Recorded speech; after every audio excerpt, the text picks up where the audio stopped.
Well, hello boys and girls, welcome back to Mr. Mousey, Beyond the Silver Sea, and we're now at chapter 29 and we're going to read chapter 29 and chapter 30. If you remember, Mr. Mousey and Mr. Rabbit and Nogger have escaped the Discali city with Jelana, and but there's a chase on and it sounds like the soldiers are after them. So let's see what happens next. Chapter 29, Flight. Mr. Rabbit was the first to speak. "Do you think if we just asked them nicely, they would go back?" Nogger and Mr. Mousey just looked at the rabbit with surprise. "Maybe not then." They quickly gathered their things where they had been hidden in the hollowed stump the day before, and without wasting any time, left sight of the city behind them and made into the forest of darkness. Mr. Mousey was thinking hard. Behind them, the enemy would be very close to the tree line. Ahead lay miles of dangerous forest. Using any of the trails was out of the question. On the open way, they were far too easily seen. Any doubts he may have had about the Discalis following into the trees were soon dashed by the shouting of men's voices behind, and another sound, the baying of hounds. "Dogs!" he exclaimed. "They've got dogs!" Is that dogs as in the woof woof eat the rabbit type of dogs?" puffed Mr. Rabbit, running alongside. "That's woof woof eat the rabbit, mouse, beat up the beaver and bite the princess type of dogs," corrected the running mouse. "You know," said Mr. Rabbit, "just as I think things can't get any worse, it seems they always do." He was getting quite annoyed with this whole thing. Also, Princess Jelana seemed to be a very fit person and was running alongside, barely breathing harder than normal. It was making it hard for the rabbit to look the tough, hardened, fit hero he wanted to appear. He was seriously thinking of giving it up. After the initial upward climb, they had now got over the rising ground and were making good headway as they ran downhill. Mr. Rabbit and Mr. Mousey skipped over roots and broken branches as they covered the ground. Jelana just looked happy to be free, and Mr. Mousey hoped that they would not let her down by being captured. Nogger was barely keeping up and was panting loudly as he awkwardly tripped and banged over obstacles. Without stopping, Mr. Mousey took the book out of its satchel, and keeping one eye on the ground in front and the other on the cream pages, he flicked through to the map pages. As he did so, his eye caught a verse he hadn't seen before. "When all seems lost and hope is dim, leave doubts and fears and just jump in." Mr. Rabbit's ears were in full twitch. They're closing on us," he said to no one in particular. Mr. Mousey looked back at the sagging Nogger. If they left him, they may just have had a chance, but it wasn't even a consideration with himself or the rabbit. Just then, his eye caught an object drawn on the map page before him. At the river, which was some way to the right, was a drawing of a boat. "Escape boat" was all that was written beside the drawing. "Head east!" cried Mr. Mousey. "There's a boat at the river!" Meanwhile, the Discali army had spread out across the forest. The hunting dogs, great slobbering brutes of animals, were howling and straining at the leads, and the commander felt sure he would soon recapture the princess. "Just kill her accomplices," was the order he had passed around all the captains. "But keep her alive. Just." Well, chapter 30, Rapids. It turned out to be a canoe.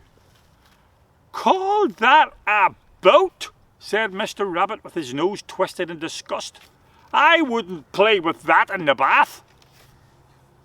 Under the dark canopy of leaves, the dim light did the canoe no favours. It lay under a low shelter made of bark and was made out of very flimsy looking stretched skin over a wooden frame. But to Nogger, it was wonderful. No matter what it looked like, it meant that he would be on the water. "Don't ye worry about how it looks, lad," he said, fondly running his hand down its side. "If she floats, she'll do us'ns."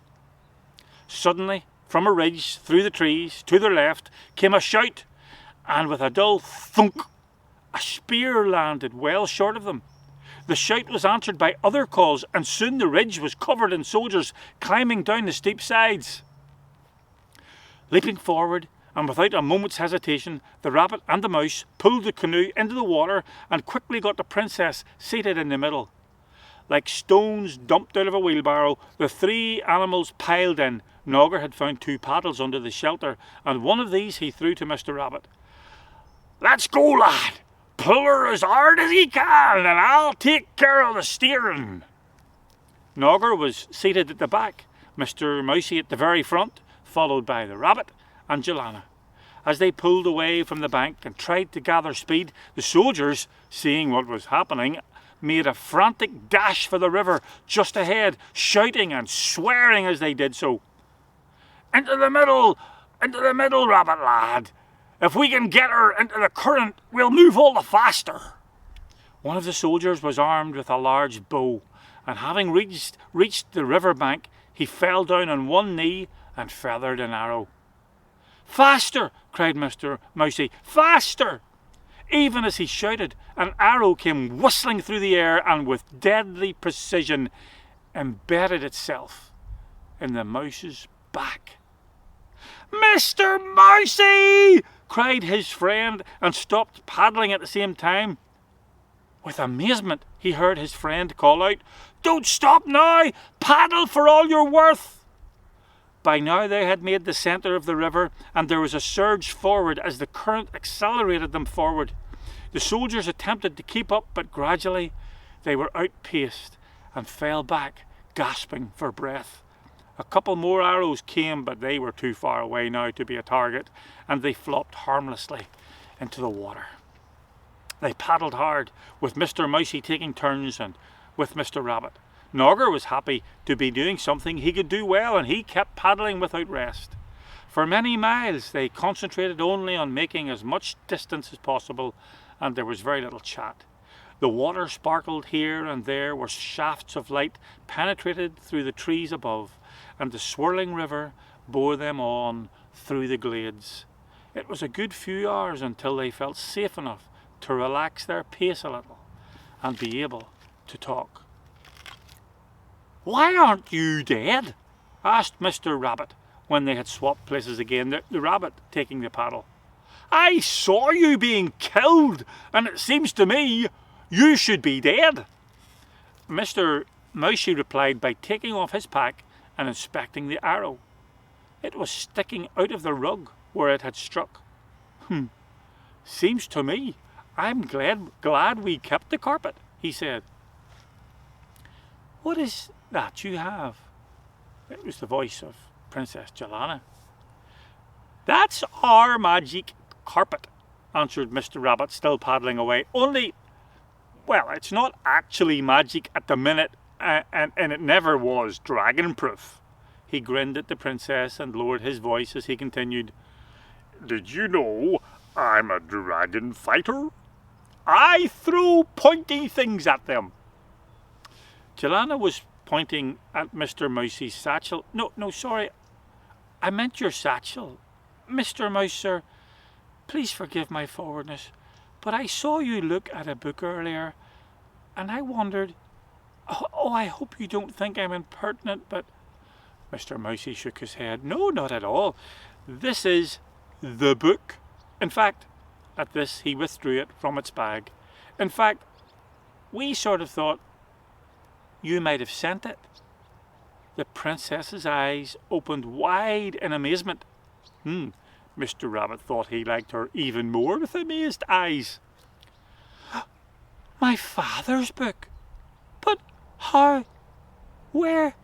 She paused, lost for words. Didn't you send it to us as a guide or something?" asked the little mouse, who was surprised that she seemed not to know how they had come upon it. "No, I didn't send it, though it was borrowed." She slowed as if thinking. "Then you did not borrow it?" "Goodness no," said Mr. Mousey. "If it was sent to us. Well, to Mr. Rabbit, actually." Suddenly, Mr. Rabbit's ears began to twitch and twist like a radar dish. "Listen! Something's roaring!" "I don't think that's a dragon's roar," said Mr. Mousey, who heard it now. They all heard it now, and the roaring was increasing in volume. It sounds like a strong wind," said Mr. Mousey, "but I don't see the trees swaying." Nogger stopped paddling, and his voice paled. "'Tain't no wind. That be rapids."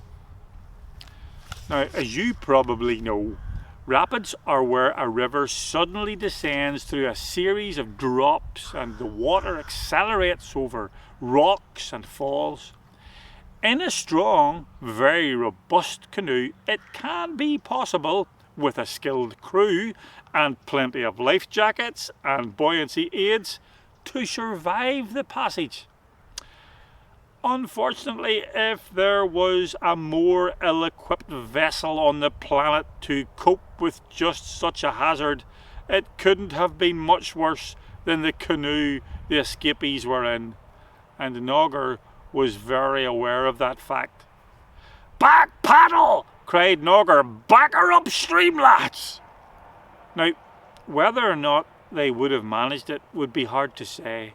But since Nogger's paddle chose that very moment to break in two, it will be impossible to ever know. "Here, lad, pass me your paddle!"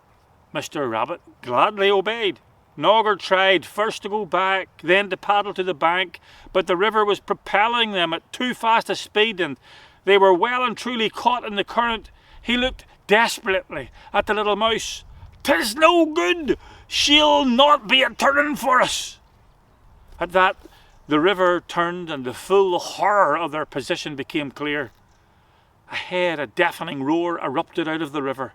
Like a massive rising cloud of smoke, water, spray and vapour rose in the air from where the crashing water churned over the razor-like rocks, sticking up through the water. Suddenly, and without warning, Mr. Mousey stood up. "Jump!" he shouted at the top of his voice. "Now!" Nogger and the princess obeyed straight away, and once in the water began frantically stretching out for the western bank. Mr. Rabbit sat frozen, unmoving with fear. There was no time, so Mr. Mousey grabbed his friend by the arm and pulled him overboard. "Wah!" cried Mr. Rabbit as his head came up above the water.